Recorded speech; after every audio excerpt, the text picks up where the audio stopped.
Hello fellow traders, Marv Eisen from Timeless Dollar Trading Academy.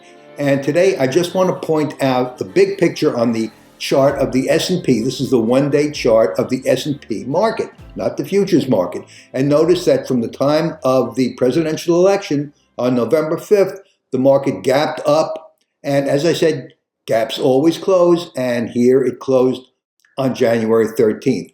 So from January 13th up to January 22nd, the market has gapped up several times. And today on January 22nd, the market closed at the previous high of 6,100, which was put in December 6th. So I just want to call your attention to the macroeconomics or the macro aspect of trading and suggest that the market has more potential to decline at this point than it is to climb higher.